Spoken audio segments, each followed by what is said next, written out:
What if Friday? But hear me out. Two black chicks. One of them days. Oh, come on, man. That's been done. Not quite like this.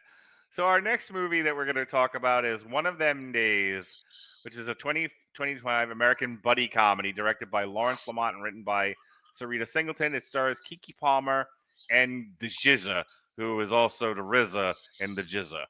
And now I'm slurring. As two Yeah. friends You might want to lower the jizz, too. That's not cool. I'm having a stroke as it's happening. Must scramble to find rent money after one of their boyfriends blows through it. Cat Williams has a supporting role. The film was released in the U.S. and Canada by Sony Pictures, releasing on January 17th. It was a critical and commercial success, grossing over $51 million. Yeah, this thing had a budget of $14 million and made $51. See what happens when your budgets aren't insane and $200 million? You can actually make money. They actually do well. Yes. This thing had a Rotten Tomatoes score of 94%. People love the fuck out of this movie, and I don't blame them. This is one of those where, because Damn You Hollywood just goes at such a breakneck speed, and everyone's like, oh, January is fuck you, it's January, but that's where we catch up on stuff that came out in December that we couldn't get to for one reason or another. We start working on the Oscar movies. I mean, like our January schedule was fucking jam packed with stuff. So this is, and then I don't know if you've ever met Robert Winfrey, but I have, and there's no fucking way I'm going to talk about One of Them Days with him. So, yeah, but I'm here. Represent, buddy. We're doing so much better with race relations. We don't know, the world doesn't need this. So, but I wanted to see it, and I wanted to talk about it, and so I hornswoggled you into it. Mick, starting with you yet again, your thoughts before you saw the movie on One of Them Days? Had you seen the trailers for it? Did you know anything about it? I actually saw a clip on TikTok once, and so once I will admit, I watched this movie today. Once I sat down, I was like, oh, that's where that's from. So that's always a nice connection in my head. But other than that, I haven't seen much about it, like commercial-wise.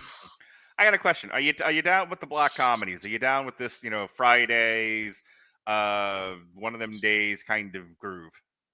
I like it a lot. I haven't seen a lot of them, but I do like it. Okay. In your wheelhouse. Fantastic. What about you, Mac? Definitely not my wheelhouse. I got, like most people, I got burned out in the 70s with the black comedies, and I mean really burned out. When I saw what this was about, I went, oh, come on. Damn you, Radulich. Mark? God, I want that on my tombstone. Damn it, Mark. But, and see, they made the same mistakes all the way back to the Jeffersons. In the scene where they discover that the boyfriend's run off with the money. Well, we got to get him. And just like every single scene, it's like, why? He stole the money. He doesn't still have it. He's done something with it. And every single time they motivate themselves to go forward, you think, why? This is clearly what's going on. And of course, it gets worse and worse and worse. And then they're throwing mob bosses in there. They threw so much confetti at us. I was dizzy by the end. It's like, what else can happen? Are we getting a meteor now? I hope. I absolutely hated this movie. It was too many cliches strung together against too many cliches. I don't care that it was black. It was bad. First of all, I think it's hilarious that you got worn out on black comedies by the end of the 70s. It's been 100 years. And you're like, no, I'm done with this sort of thing. It's just it turns it off. It's like, oh, good, they're doing this again. I was starting to say, and I you wanted to keep going, so I backed down. But let me tell you, I can't just do black comedies in February. I have to do them throughout the year, Mac. I can't just pile them all into Black History Month and then talk black people for remaining 11. We can't be that podcast that only talks about it in February. Right. Like, I have this black movie. Well, you're going to have to wait because it's March now. We're not ready. Like, the soup's not done yet. It's the window. It's like, that's the only time. That's it. That's right. Because I've only got so many patience for black stuff. Anyway. No, I wanted to talk about this, and I realized that, when I was looking at Nona's and Summer of '69, I'm like, oh, these are comedies, so this will be a good time to do that. And I think these are different kinds of comedies. You had the more heartfelt, true story, tug at your heartstrings comedy, like barely a comedy in Nona's. And then you have the raunchy screwball, teen sex comedy in Summer of '69, and now you have this urban, zany, day in the life of type comedy. It's and I said Friday, and you're just like, oh, Mark, being you and your strange ways of describing things. But if you think about what Friday was, not just content wise, but in terms of how it affected the culture, people still quote Friday to this day. It was a phenomenon. Like, there's a movie that should not have had 2 sequels and whatever else it had, but it does, because people love the shit out of it. People thought Friday was fantastic, and has so many quotable, memeable lines. And so I think it was, hey, I think this was almost like a reaction to that, as if to say, hey, girls are funny too. They're not, but let's give them that argument for just a moment. Don't back down on that. Get him, Mick.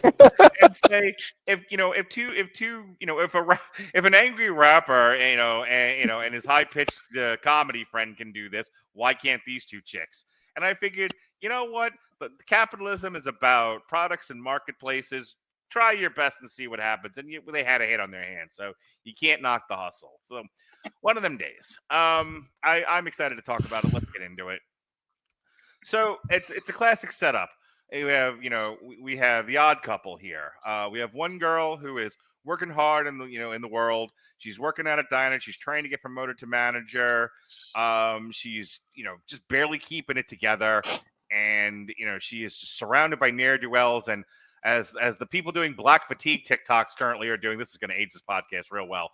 But as the people doing the Black Fatigue content on TikTok this week are calling it the Ratchet Blacks. She's just surrounded by them, and she's like, I don't want to go down to hell. I want to ascend to heaven here. I got to keep it together. And we have a young man who tickles her fancy, but she's like, I cannot be distracted by the penis. I must progress. I must continue. So she lives with Felix and Oscar. That's what I was thinking about. So the other half of the odd couple, we have an artist, and she's not good with money or responsibility or thinking. But boy, is she pretty, and she's talented. And she has a boyfriend who's a scumbag, and she's awful trusting. And so the rent is due today, as it always is in these movies. And she has given the boyfriend the rent, and he said, but I have a dream, don't you understand? I'm going to sell T-shirts, and now they don't have the money for the rent. And this is one of those buildings that's controlled by a guy who, the one day you don't, because eviction laws aren't real. And you can evict somebody in 10 seconds. That's all it takes, with no warning. And so he's like, if you don't pay me my rent today, and you're being evicted yesterday, all right. So they go out running. They go out, as Max said. They go after him, and it's just one thing after another. We take 5 minutes for her to connect with the guy who turns out is not a firefighter. Is not a gangster or drug dealer. He's a firefighter. They eventually they're not able to get the money back. They run afoul of the guy he's cheating on her with, the girl that she's cheating on. Fuck. Sorry. He's cheating on her. Yeah. Yeah, something like that. Anyway. Slow down, Mark. You gotta sound it out. You gotta stop drinking before these cats, man. Never. Dude, I'm right there with you. It's fine. Thank you. What are you drinking tonight, by the way? Give me tips. Thank you. Jim Beam? Fantastic. The one. All right. So to make a long story short, not only they have a situation where they find a pair of Jordans and they sell the Jordans, and now they've got the money to pay the rent, but as it turns out, they belong to a crime boss, and the crime boss says, you owe me a new pair of Jordans now. So now they owe like double the money. They are in deep shit. They go back to the apartment. They're evicted from the apartment. And one of the gags of this movie is that despite the fact that this is a low-income area full of ne'er-do-wells and whatnot, a white woman moves into the neighborhood, and she is the walking symbol of gentrification. She is literally like, she walks in followed by like dust bowls, and it's just the piano player stops playing. You can hear doo-doo-doo. It's like, oh no, the white people have come. As is often the neighborhood's gone to hell now. Yeah. People start slowly going inside. But because white people have no taste, she sees their belongings. She sees the belongings out in the street, and she says, "Oh, you're a talented artist. I would like to buy one of your paintings." And she, of course, because she's white, she has all the money ever, so she's able to pay extra for this painting, which gives our hero the idea of, let's do a pop-up art show. And so they do, and they make the money from the art show, and now they can get their apartment back and move back in. But oh no! The mob boss has showed up, and there was a scene earlier where they were at a check cashing place, and on the board of the check cashing place was a bunch of wanted posters. And so they fire Chekhov's gun, and they call the bonds people, and they come and they collect the mob boss. But oh no! In the middle of all this, the apartment catches on fire, and the building burns. And so, and oh no! The guy running the apartment building is a slumlord, and he is, forced to make repairs and all kinds of things. And so all's well that ends well, and they have a new apartment that is freshly painted, and they're doing better, and they know each other a little bit better now, and they love one another, and it's just fantastic. And I think the girl ends up finally becoming the manager of the place she's working at after they told her no, because shortly after a wonderful interview, she got in a fist fight with another ratchet girl. So anyway, I need a brain break. It's been spilling out his ears for a while now. Yeah, not one of my better plot synopses. But that's okay. Nobody comes to these things for the plot synopsis. Mick, what'd you think of the movie?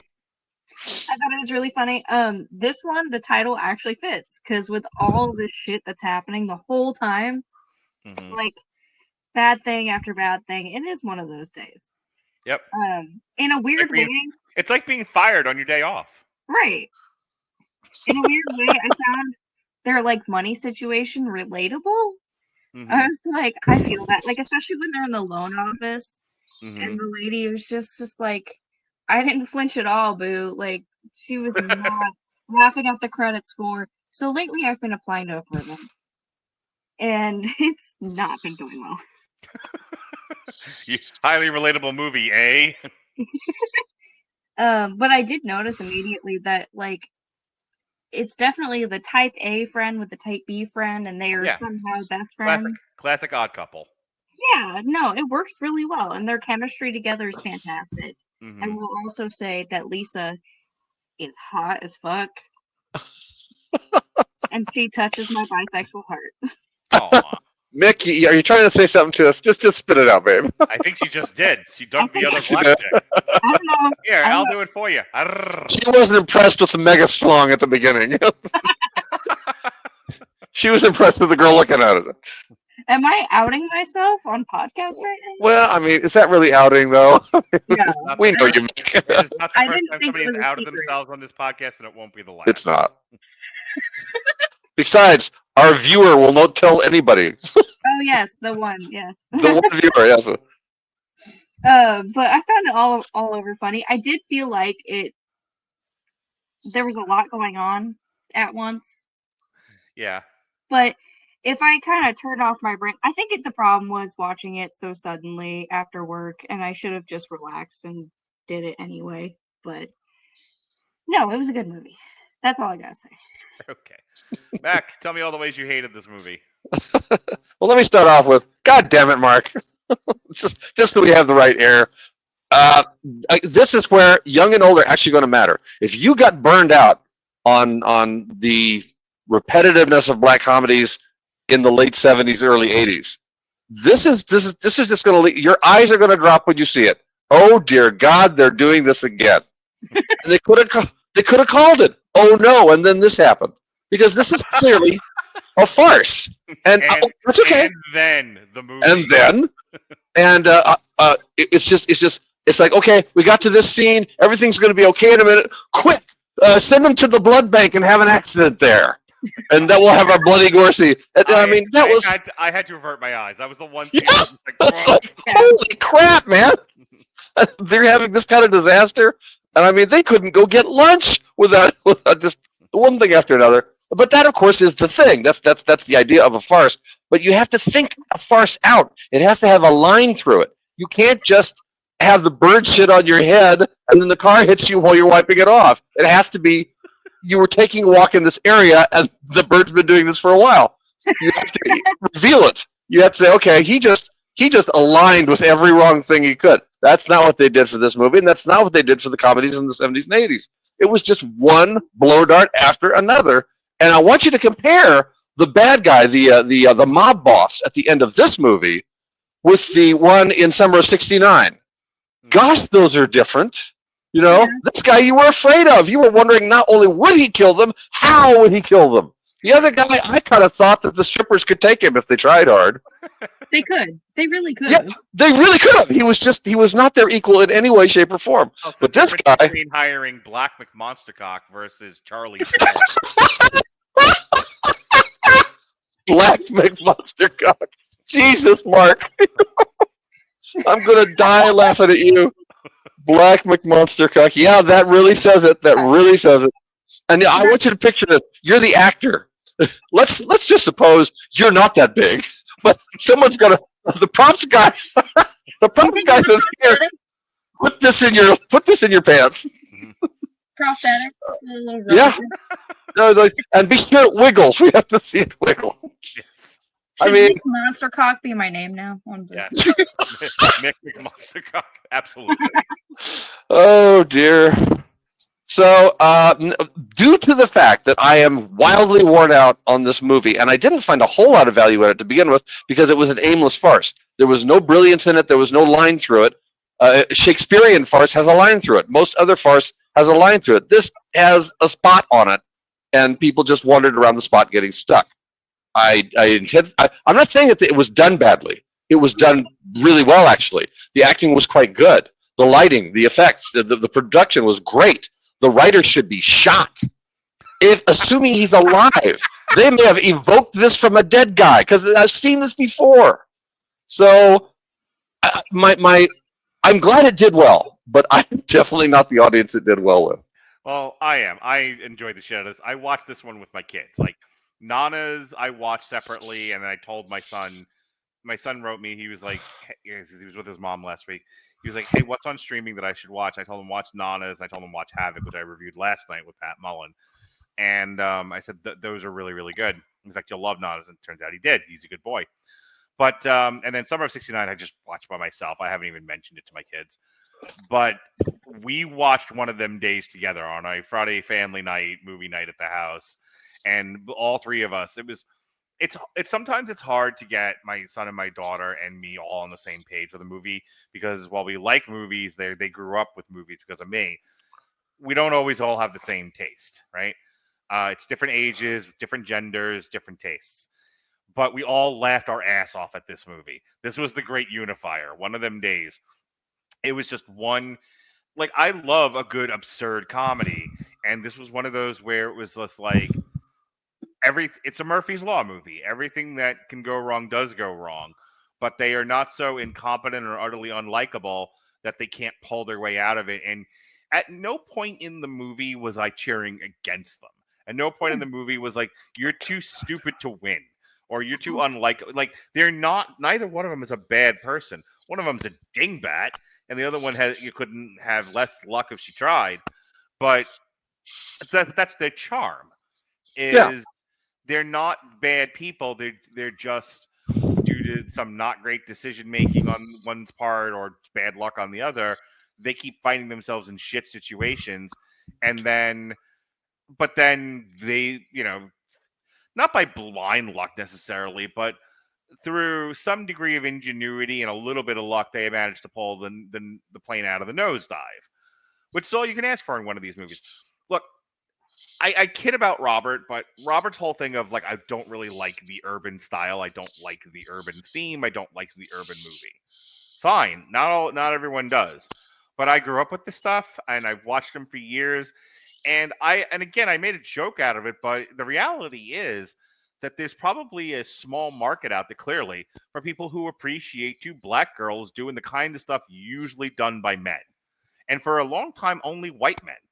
You got, what do you call it? You got the Blues Brothers, and you've got all of these other buddy comedies out there, or one of them's white, the other one's black. You got your classic Gene Wilder and Richard Pryor team ups, Dan Aykroyd and Eddie Murphy, and then later on, we talked about this a few years ago with Eddie Murphy. We did an actor focus on him where we looked at 3 different Eddie Murphys where it's him and another comedian. It was him and Dan Aykroyd, him and Martin Lawrence, and him and Richard Pryor. Which you don't see a lot of in mainstream movies is 2 black chicks. And why not give them a turn at the wheel and see if Absolutely. they don't crash the car into the tree. And the result of which was 2 kids and an old dead-eyed man really enjoyed this. So I figured that's a win. And then they were rewarded in the theater. I think it's definitely a win. I say all the time on Damn You Hollywood, and this is the one thing that Robert and I agree on, is we miss the days where you had choices in the theater. Your choices now, when your choices are like big, loud action, stupid movie over here, or big, loud action, stupid movie with a cape, or or the horror movie that was shot for no money, but where everyone's getting their head ripped off. Like, slowly. Does anyone make comedies? Mick was going to jump in there.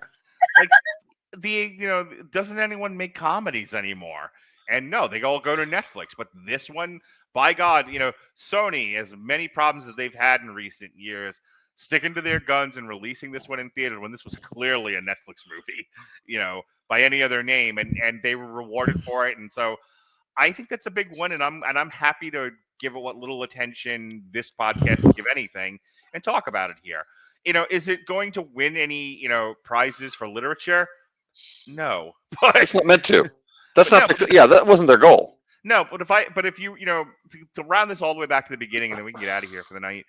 If you were like, Mark, what was the great unifying factor in all of these? And that they were perfectly made movies. There's almost nothing wrong with them.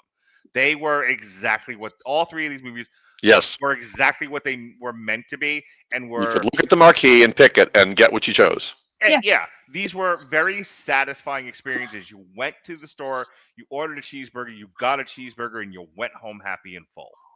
I want more of these, Yeah, so do I, and I would love to see more of these do well in the theater. That's the other thing about like One of Them Days is what a success story, because I tell you. Again, the other 2 movies went straight to streaming because there's no market and there's no appetite to take a gamble on something like this. But Sony did with this one, so all the credit in the world. So that's Mark, I want to throw you a curve. Yes, sir. Do you remember a black duo movie starring Sidney Poitier and Bill Cosby called Uptown Saturday Night? I am aware of the movie title. I have not seen the movie. Okay, if you want to feel good again with similar circumstance with 2 black men, watch that one because it's really good. You don't have to twist my arm to convince me to watch anything Cosby. So, despite unfortunately what became despite yes, and there's a lot to despite. Yeah, well, I don't throw the baby out with the bathwater. He was still a talent. Well, that is a farce that has a line through it, and you think to yourself at the end of the movie, Jesus, I should have seen that coming, and I should have seen that coming, and you don't. That's what I want from farce, and I didn't get that here. So that's fair.